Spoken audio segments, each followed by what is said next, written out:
Everyone, welcome back to my YouTube channel. Hope ನೀವೆಲ್ಲ ಚೆನ್ನಾಗಿದ್ದೀರಾ ಅನ್ಕೋತೀನಿ. ನಾನು ಕೂಡ ಚೆನ್ನಾಗಿದ್ದೀನಿ. ನಾನು ಈವ್ನಿಂಗಿಂದನೇ ಲಾಗ್ನ ಸ್ಟಾರ್ಟ್ ಮಾಡಿದ್ದೀನಿ. ಸ್ವಲ್ಪ ವೆಜಿಟೇಬಲ್ಸು, ಫ್ರೂಟ್ಸು ಮತ್ತು ಹೂವು ಹಣ್ಣು ಎಲ್ಲ ತರಬೇಕಿತ್ತು. ಸೊ ಅದಕ್ಕೆ ನಾನು ಮಾರ್ಕೆಟಿಗೆ ಹೋಗಿದ್ದೆ.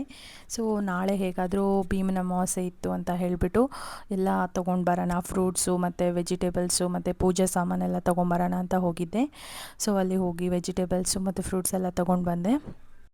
ಬೆಳಿಗ್ಗೆನೇ ಬೇಗ ಎದ್ಬಿಟ್ಟು ನಾನು ಮನೆ ಕೆಲಸ ಎಲ್ಲ ಮುಗಿಸ್ಕೊಂಡೆ. ಹಾಗೆ ಇವಾಗ ಭೀಮನ ಅಮಾವಾಸ್ಯೆಗೆ ಪೂಜೆ ರೆಡಿ ಮಾಡ್ಕೋತಿದ್ದೆ. ಸೊ ನಾನು ಬೆಳ್ಳಿ ಪಾತ್ರೆನ ಹೇಗೆ ಕ್ಲೀನ್ ಮಾಡ್ಕೋತೀನಿ ಅಂತ ನಿಮಗೆ ತೋರಿಸ್ಬಿಡೋಣ ಅಂತ ತೋರಿಸ್ತಿದ್ದೆ. ನಾನೇನಿಲ್ಲ, ಒಂದು ದೊಡ್ಡ ಪಾತ್ರೆ ತೊಗೋತೀನಿ. ನಾಳೆ ಹಬ್ಬ ಇದೆ ಅಂದರೆ ಇವತ್ತು ಈವ್ನಿಂಗೇ ನಾನು ಆ್ಯಕ್ಚುಲಿ ಕ್ಲೀನ್ ಮಾಡ್ಕೋತಿದ್ದೆ. ಬಟ್ ನನಗೆ ಟೈಮ್ ಇರಲಿಲ್ಲ ಅಂತ ಹೇಳಿ ನಾನು ಮಾಡ್ಕೊಳ್ಳಿಲ್ಲ. ಸೊ ಬೆಳಿಗ್ಗೆನೇ ಸ್ವಲ್ಪ ಬೇಗ ಎದ್ಬಿಟ್ಟು ಮಾಡ್ಕೋತಾ ಇದ್ದೀನಿ. ಏನಿಲ್ಲ, ಒಂದು ದೊಡ್ಡ ಪಾತ್ರೆ ತೊಗೋಬೇಕು. ಅದಕ್ಕೆ ಸ್ವಲ್ಪ ನೀರು ಹಾಕ್ಬಿಟ್ಟು 1 ಸ್ಪೂನ್ 2 ಸ್ಪೂನ್ ಉಪ್ಪು ಹಾಕ್ಕೋತೀನಿ. ಸ್ವಲ್ಪ ಜಾಸ್ತಿನೇ ಉಪ್ಪು ಹಾಕ್ಕೊಳ್ಳಿ. ನೆಕ್ಸ್ಟ್ ಇವಾಗ ನಾನು ಸ್ವಲ್ಪ ವಿಮ್ ಜೆಲ್ನ ಆ್ಯಡ್ ಮಾಡ್ಕೋತಾ ಇದ್ದೀನಿ. ಸೊ ವಿಮ್ ಜೆಲ್ನ ಹಾಕ್ಕೊಂಡೆ. ಅದಕ್ಕೆ ನೆಕ್ಸ್ಟು ಒಂದು ದೊಡ್ಡದು ಲೆಮನ್ನ ಕಟ್ ಮಾಡ್ಕೊಂಡಿದ್ದೆ. ಸೊ ಅದನ್ನು ಸ್ಕ್ವೀಸ್ ಮಾಡ್ತಾಯಿದ್ದೀನಿ. ಸೊ ಪೂರ್ತಿಯಾಗಿ ನಿಂಬೆಹಣ್ಣನ್ನು ಹಿಂಡ್ಕೊಂಡು ಅದರಲ್ಲೇ ನಿಂಬೆಹಣ್ಣನ್ನು ಹಾಕ್ಕೋತೀನಿ. ಸೊ ಅದು ಬಾಯ್ಲ್ ಆಗುವಾಗ ಚೆನ್ನಾಗಿ ವಾಶ್ ಆಗುತ್ತೆ ಅಂತ.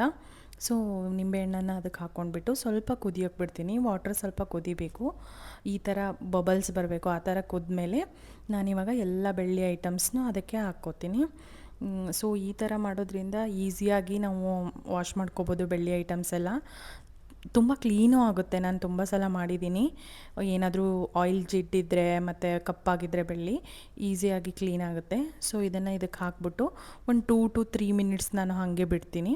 ಆವಾಗ ಅದು ನೀಟಾಗಿ ಜಿಡ್ಡೆಲ್ಲ ಹೋದ್ಮೇಲೆ ತುಂಬ ಕ್ಲೀನಾಗುತ್ತೆ.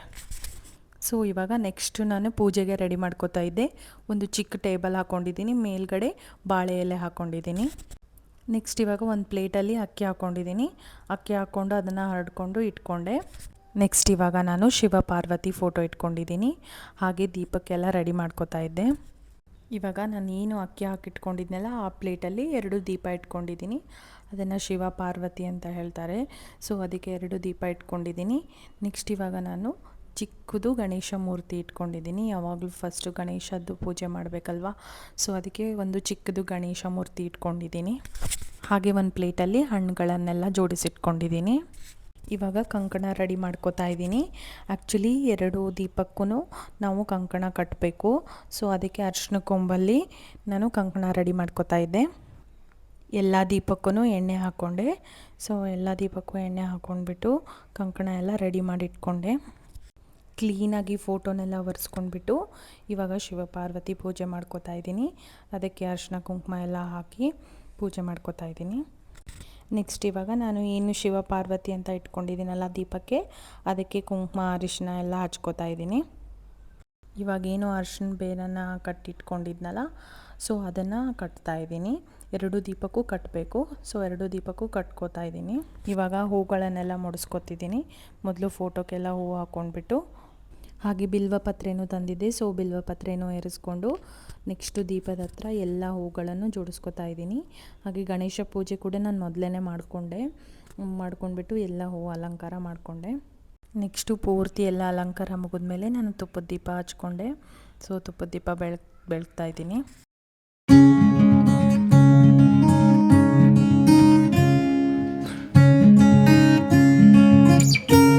ತುಪ್ಪದ ಆರತಿ ಎಲ್ಲ ಮಾಡಿಕೊಂಡೆ.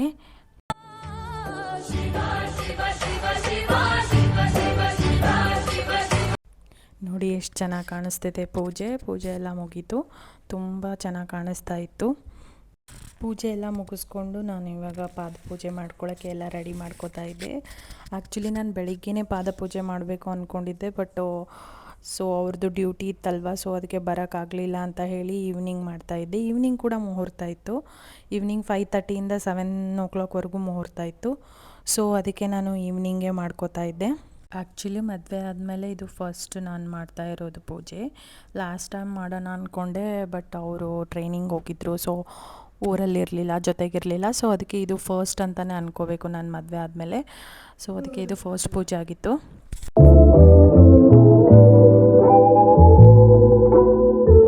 ಸೊ ಪೂಜೆ ಎಲ್ಲ ಮುಗಿಸ್ಕೊಂಡು ಇವಾಗ ಊಟಕ್ಕೆ ಕೂತ್ಕೋತಾ ಇದ್ವಿ. ಇವತ್ತು ನಮ್ಮ ಮನೇಲಿ ಊಟಕ್ಕೆ ಹೋಳಿಗೆ ಮಾಡಿದ್ದೆ. ಹಾಗೆ ರೈಸ್, ಹೋಳಿಗೆ ಸಾಂಬಾರು ಮಾಡಿದ್ದೆ. ಹೋಳಿಗೆ ಸಾಂಬಾರು ರೈಸ್, ಹಾಗೆ ಹೋಳಿಗೆ, ಸ್ವಲ್ಪ ಕೋಸಂಬರಿ, ಹಾಗೆ ಬಜ್ಜಿ. ಬೆಳಗಿನ ಬಾನಲಿ ಸೂರ್ಯು. ಇದಾಗಿತ್ತು ನಂದು ಭೀಮನ ಅಮಾವಾಸ್ಯೆ ಡೇ. ಸೊ ನಿಮಗೆ ಲಾಗ್ ಇಷ್ಟ ಆಗಿದೆ ಅಂತ ಅನ್ಕೋತೀನಿ. ಯಾರಿಗೆಲ್ಲ ಇಷ್ಟ ಆಗಿದೆ ಪ್ಲೀಸ್ ಲೈಕ್, ಶೇರ್, ಕಮೆಂಟ್ ಮಾಡಿ. Subscribe to my channel. Bye bye.